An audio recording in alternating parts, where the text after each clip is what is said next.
Hello everyone, I am Anshu Shrivastava. हम लोगों ने गवर्नमेंट बजट में capital receipt, revenue receipt, capital expenditure, revenue expenditure वगैरह के बारे में अभी तक देखा है। अब हम आ रहे हैं मेजर्स ऑफ गवर्नमेंट डेफिसिट। ठीक है, तो मेजर्स ऑफ गवर्नमेंट डेफिसिट का मतलब क्या है कि जो गवर्नमेंट बजट में जो डेफिसिट होता है, डेफिसिट का मतलब क्या कि जब हमारे रिसिप्ट कम है एंड एक्सपेंडिचर्स ज़्यादा है, इस सिचुएशन को हम कहते हैं डेफिसिट। हमारे रिसिप्ट जो जो हमें गवर्नमेंट को जो रिसिप्ट मिल रही हैं, जो पैसा आ रहा है गवर्नमेंट के पास, उससे उनके एक्सपेंडिचर्स पूरे नहीं हो पा रहे हैं। That situation is known as deficit, और गवर्नमेंट की तरफ से है तो गवर्नमेंट डेफिसिट। इस गवर्नमेंट डेफिसिट के लिए क्या मेजर्स हो सकते हैं, हम ये पढ़ने वाले हैं। तो सबसे पहले तो अपन ये समझेंगे कि बजटरी डेफिसिट होते क्या क्या है। तो बजटरी डेफिसिट अगर अपन देखें तो budgetary deficit is defined as the excess of total estimated ऐसा है ना। हम बजट पढ़ रहे हैं तो बजट एक्चुअल फिगर्स नहीं है, एस्टिमेटेड फिगर्स हैं। ठीक है, तो excess of total estimated expenditure over total estimated revenue. ठीक है, मतलब जब गवर्नमेंट खर्चा ज़्यादा कर रही है जितना वो कलेक्ट कर रहे हैं, उससे ज़्यादा का खर्चा हो रहा है, then it occurs a budgetary deficit. ठीक है, तो with reference to budget of Indian government, budgetary deficit तीन तरह के हो सकते हैं। पहला है रेवेन्यू, दूसरा है फिस्कल डेफिसिट एंड तीसरा है प्राइमरी डेफिसिट। तो first of all come with the revenue deficit. What revenue deficit says? So, revenue deficit is excess of revenue expenditure over revenue receipt during the given fiscal year. ठीक है, revenue expenditure access में है, किससे? Revenue receipt से। Okay, एक fiscal year के दौरान में जब गवर्नमेंट के रेवेन्यू एक्सपेंडिचर ज़्यादा है एक्सपेंडिचर रिसीट से, तो हम इसे कहते हैं एक फिस्कल ईयर के दौरान, तो हम इसे कहते हैं revenue deficit. Revenue expenditure and revenue receipt के बारे में हमने पिछले वीडियोस में बात करी है, इसका लिंक हम डिस्क्रिप्शन में देंगे, please go through that. Okay, so revenue deficit को हम अगर फॉर्मूले में लिखेंगे तो it is equals to revenue expenditure minus revenue receipt. Revenue receipt का मतलब रेवेन्यू रिसीट सिग्निफाइज कि गवर्नमेंट के खुद के रेवेन्यू जो हैं, गवर्नमेंट जो रेवेन्यू कमा रही है वो इनसफिशिएंट हो रहे हैं एक्सपेंडिचर या normal functioning of government departments को मीट करने में। ओके, मतलब गवर्नमेंट के पास जो पैसा आ रहा है उससे वो डे टू डे एक्सपेंसेस भी पूरे नहीं कर पा रहे हैं। जो रिसीट्स उनके पास में आ रही है, जो पैसा आ रहा है, उससे वो day to day normal activities भी वो पूरे नहीं कर पा रहे हैं। ओके, सो इम्प्लीकेशन क्या बोल रहा है, देखें। Implication of government revenue deficit क्या क्या है, ये इंडिकेट करेगा कि गवर्नमेंट इनेबल है अपने रेगुलर और रिकरिंग एक्सपेंडिचर्स को पूरा करने में। अगर हम रेवेन्यू डेफिसिट की बात करते हैं तो ये रेवेन्यू डेफिसिट बोलता है कि जो प्रपोज्ड बजट जो बन रहा है, इसमें ऐसा समझ आ रहा है कि गवर्नमेंट अपने रिकरिंग रेगुलर एक्सपेंडिचर्स को पूरा नहीं कर पाएगी या फिर पूरा कर पाने में अनेबल है। ओके, दूसरी चीज़ क्या कह रहे हैं, ये भी इम्प्लाई कर रहा है कि गवर्नमेंट डिस सेविंग कर रही है। दैट मीन्स कि गवर्नमेंट अपनी सेविंग को इन एक्सपेंडिचर्स, इन कंजम्पशन एक्सपेंडिचर को पूरा करने के लिए यूज़ कर रही है। गवर्नमेंट एक्सपेंडिचर से वो इन दूसरे सेक्टर्स की खर्चे को क्या कर रहे हैं, फाइनेंस कर रहे हैं। जो पैसा गवर्नमेंट सेव कर सकती थी, अब वो पैसा उनको ये जो रिकरिंग नेचर वाले एक्सपेंडिचर्स है ना, उनको पूरा करने के लिए यूज़ करना पड़ेगा।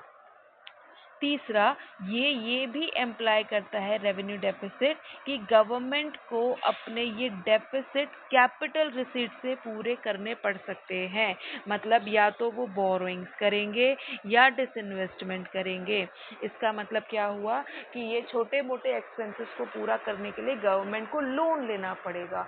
Loan is what? It is the capital receipt. ठीक है, तो भाई कैपिटल रिसीट से आप इस डेफिसिट को पूरा कर पाएंगे या तो बोरोइंग करके या डिसइन्वेस्टमेंट करके। इसका मतलब कि रेवेन्यू डेफिसिट की वजह से लायबिलिटी बढ़ेगी in the form of borrowing और एसेट्स घट सकते हैं थ्रू डिसइन्वेस्टमेंट। डिसइन्वेस्टमेंट का मतलब ये है कि गवर्नमेंट ने पब्लिक सेक्टर अंडरटेकिंग्स में जो पैसा लगा के रखा है वो उनको सेविंग अपनी वापस लेनी पड़ेंगी।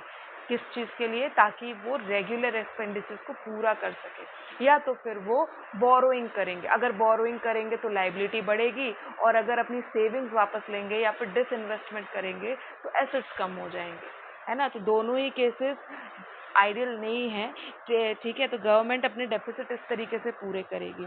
कैपिटल रिसीट्स की वजह से एक्स्ट्रा कंजम्पशन एक्सपेंडिचर आएगा।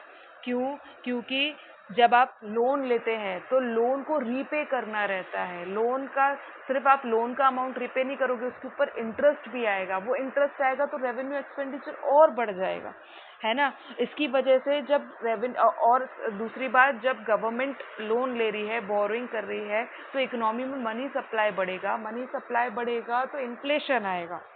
तो हायर बोरोइंग्स की वजह से फ्यूचर बर्डन बढ़ेगा in terms of loan amount and interest payment, और साथ ही साथ इकोनॉमी में इन्फ्लेशनरी सिचुएशन भी आएगी।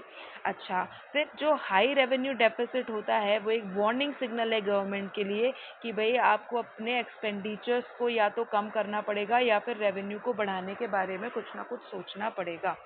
सो these are all the implications of the revenue deficit. पहली चीज़ उन्होंने क्या बोली कि गवर्नमेंट, जो इम्प्लीकेशन पहला है वो क्या कह रहा है कि गवर्नमेंट की इनेबिलिटी शो कर रहा है कि वो अपने रेगुलर रिकरिंग नेचर के एक्सपेंडिचर्स को पूरा नहीं कर पा रहे हैं। दूसरी चीज़ ये इम्प्लाई करता है कि गवर्नमेंट डिस सेविंग कर रही है ना। मतलब गवर्नमेंट अपनी सेविंग्स को इन एक्सपेंडिचर्स को पूरा करने में यूज़ कर रहे हैं। तीसरा, ये भी इम्प्लाई करता है कि गवर्नमेंट को अपने डेफिसिट्स को पूरा कैपिटल रिसिप्ट्स में से पूरा करेगी। मतलब या तो वो बोरोइंग करेंगे या फिर डिसइन्वेस्टमेंट करेंगे। फोर्थ वन, कैपिटल रिसिप्ट्स को यूज़ करना, है ना, एक्स्ट्रा कंजम्पशन एक्सपेंडिचर्स को पूरा करने के लिए एक इन्फ्लेशनरी सिचुएशन लेकर आता है इकोनॉमी में, और इसकी वजह से इकोनॉमी पर बर्डन आता है, फ्यूचर बर्डन आता है in the terms of loan amount and the interest payment. And last one कि जो हायर रेवेन्यू डेफिसिट है वो ये वार्निंग सिग्नल की तरह है कि या तो गवर्नमेंट अपने एक्सपेंडिचर्स कम करे या फिर रेवेन्यू बढ़ाए। So this is all about the revenue deficit. Okay, अच्छा, रेवेन्यू डेफिसिट को ठीक करने के लिए क्या क्या तरीके हो सकते हैं? तो measures to reduce revenue deficit क्या कह रहा है, देखें। Measures to reduce revenue deficit कह रहा है कि या तो आप अपने एक्सपेंडिचर्स को रिड्यूस करो। गवर्नमेंट को कुछ सीरियस स्टेप्स लेने चाहिए कि वो अपने एक्सपेंडिचर्स को रिड्यूस करें। ये किस तरीके से होंगे कि जो भी अननेसेसरी या अनप्रोडक्टिव एक्सपेंडिचर आपको समझ आते हैं प्लीज़ उन्हें अवॉइड करिए। पैसा वेस्ट करने से अच्छा ये है कि उसे कहीं प्रोडक्टिव जगह पर लगाया जाए। फिर आपको रेवेन्यू बढ़ाने की ज़रूरत है। गवर्नमेंट को कुछ स्टेप्स ऐसे लेने चाहिए जिसकी वजह से वो रेवेन्यू बढ़ा पाए। Should increase its receipt from various sources of taxes and non taxes revenue. Okay, चले coming to the next, 1 minute.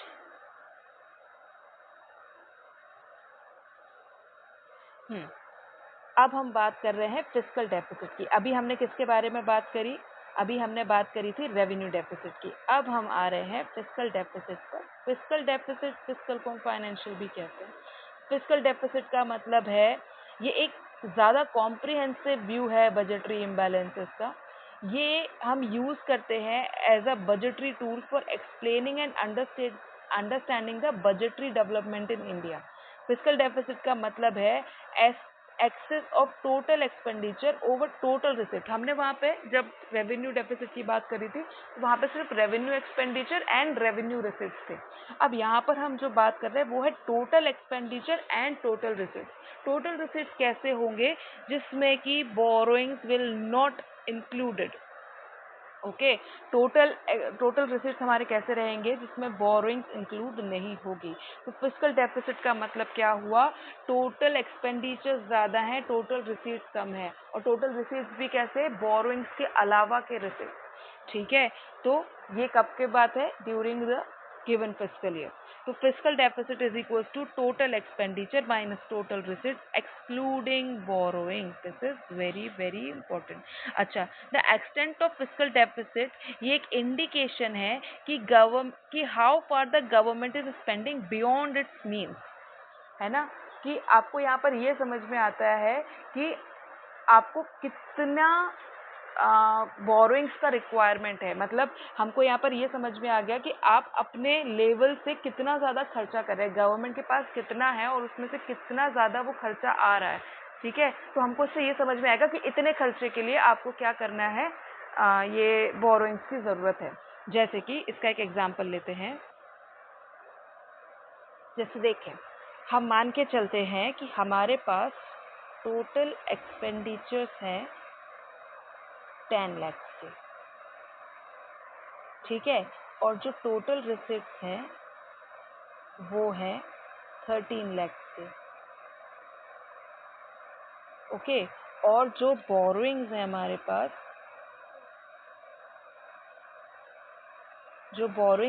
पास, वो हैं 5 लाख की। ठीक है, तो जो फिस्कल डेफिसिट है, fiscal deficit is equals to what? Total expenditure minus total receipt excluding borrowings. हमने ये पढ़ा ना, एक्सक्लूडिंग बोरोइंग्स। ओके, तो फिस्कल डेफिसिट हमारा कितना आएगा? टोटल एक्सपेंडिचर 10 लाख है माइनस 13 लाख, और इसमें से मुझे 5 लाख को माइनस कर देना है क्योंकि मुझे बोरोइंग्स नहीं चाहिए। ओके, तो 10 लाख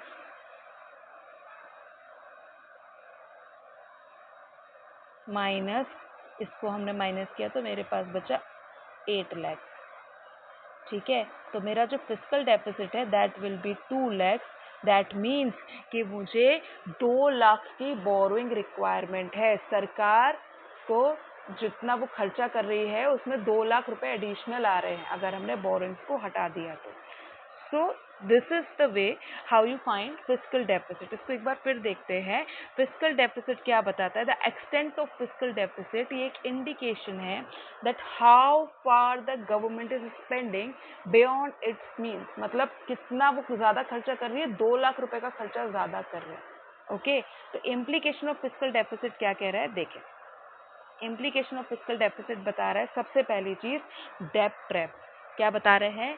डेब्ट ट्रैप। डेब्ट ट्रैप का मतलब क्या है? देखें, डेब्ट ट्रैप है, फिस्कल डेफिसिट इंडिकेट करता है कि जो टोटल बोरोइंग रिक्वायरमेंट है गवर्नमेंट की, ये बताएगा। अभी अपन ने देखा ना 2 लाख रुपए की वो क्या थी? वो टोटल रिक्वायरमेंट, तो बोरोइंग रिक्वायरमेंट है गवर्नमेंट की। तो बोरोइंग की वजह से सिर्फ प्रिंसिपल का अमाउंट रीपे करने का नहीं आता है, हमको इंटरेस्ट भी रीपे करना है। तो इंटरेस्ट पेमेंट की वजह से revenue expenditure will get increase, जिसकी वजह से रेवेन्यू डेफिसिट होगा। ओके, सो इट क्रिएट एक सर्कल, एक विशियस सर्कल ये बना देता है फिस्कल डेफिसिट का एंड रेवेन्यू डेफिसिट का।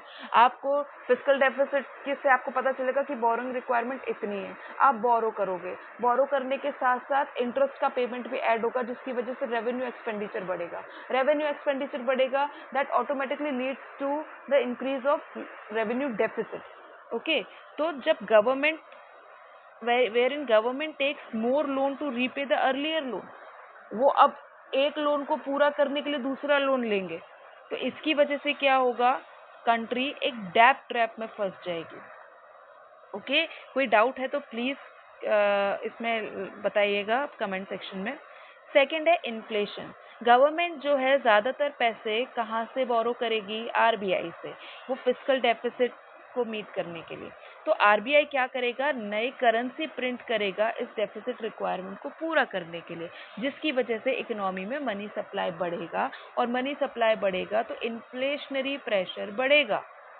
Okay, so inflation will get rise through the fiscal deficit. Okay, next है फॉरेन डिपेंडेंस। गवर्नमेंट जो है बाकी देशों से भी बोरो कर सकती है, which raises its dependence on other country, और ये फ्यूचर ग्रोथ को हैम्पर करेगा। जो पैसा आप सोशल वेलफेयर में या फिर कंट्री के डेवलपमेंट में लगा सकते थे, अब वो पैसा आपको इन लोन्स को पूरा करने में लगाना पड़ेगा, तो इसकी वजह से फ्यूचर ग्रोथ भी हैम्पर होगी। So that is what fiscal deficit है। ओके, फिस्कल डेफिसिट के ये इम्प्लीकेशंस हैं, एक बार फॉर्मूले पर नजर डालेंगे। देखें, fiscal deficit is equals to total expenditure minus total receipts excluding borrowing. अच्छा, टोटल एक्सपेंडिचर का मतलब क्या है, revenue expenditure plus capital expenditure, और टोटल रिसीट्स का मतलब क्या है, revenue receipts plus capital receipts. लेकिन कैपिटल रिसीट्स में से मुझे क्या हटा देना है, बोरोइंग्स हटा देंगे। फिर एक और तरीके से लिख सकते हैं, revenue expenditure minus revenue receipts, या फिर और कैपिटल रिसीट्स, टोटल रिसीट्स को हम capital expenditure minus capital receipts, जिसमें से हमने बोरोइंग्स हटा दी। या फिर हम इसे ऐसे भी लिख सकते हैं कि revenue deficit plus capital receipts minus capital expenditure minus capital receipts excluding borrowing. ठीक है, अगर सिर्फ आपको टोटल बोरोइंग दी गई है, अगर हमें क्वेश्चन में टोटल बोरोइंग्स दी गई है, तो इस केस में fiscal deficit will be equal to total borrowing. तब अगर आपको टोटल बोरोइंग दिया गया है क्वेश्चन में, तब आप उसी को फिस्कल डेफिसिट मानेंगे, that will be your borrowing requirement. Okay, चले आगे चलते हैं।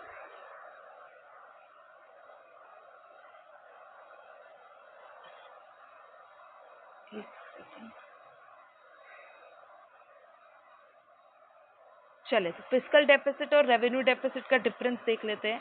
फिस्कल डेफिसिट में क्या कह रहा है, fiscal deficit shows the excess of total expenditure over total receipt excluding borrowing, जबकि ये हमको रेवेन्यू एक्सपेंडिचर और रेवेन्यू रिसीट्स का डिफरेंस दिखाता है।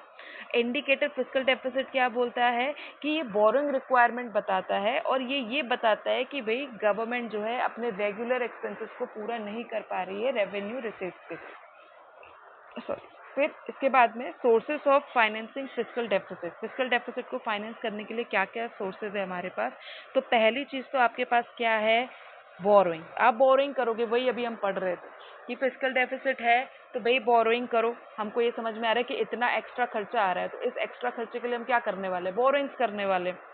तो fiscal deficit can be met by borrowing from the internal sources.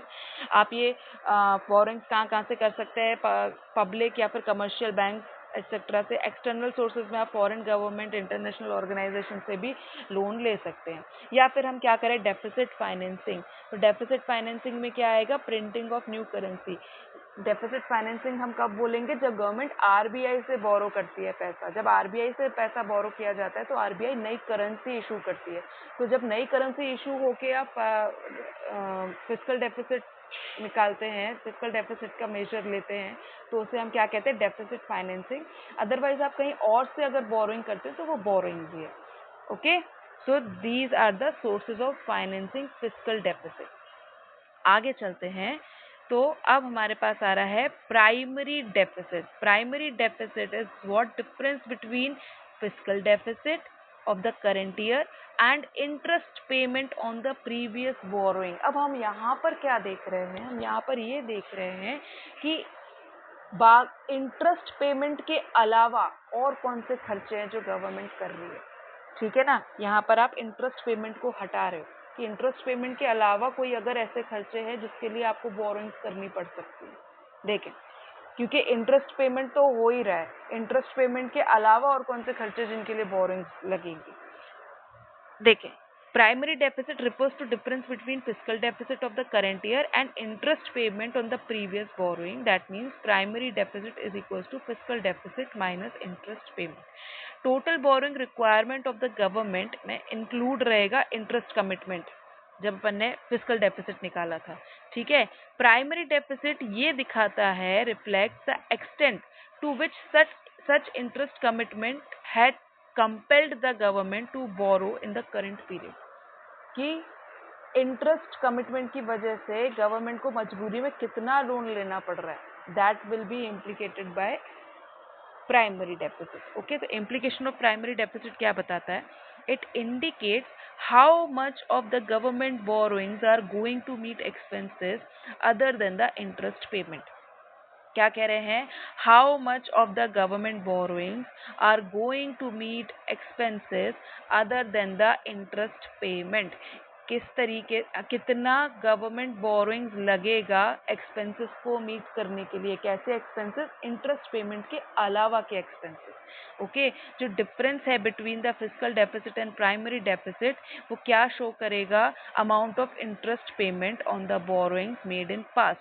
तो अगर कोई लो या जीरो प्राइमरी डेफिसिट आता है तो वो ये बता रहा है कि इंटरेस्ट कमिटमेंट की वजह से गवर्नमेंट को लोन लेना पड़ रहा है ना। अगर कम आता है अपना प्राइमरी डेफिसिट या नेगेटिव आता है, जीरो या नेगेटिव में आता है, तो हमको जीरो आता है या फिर बहुत कम आता है, तो हम उसको क्या मानेंगे कि गवर्नमेंट को इंटरेस्ट कमिटमेंट की वजह से लोन लेना पड़ रहा है।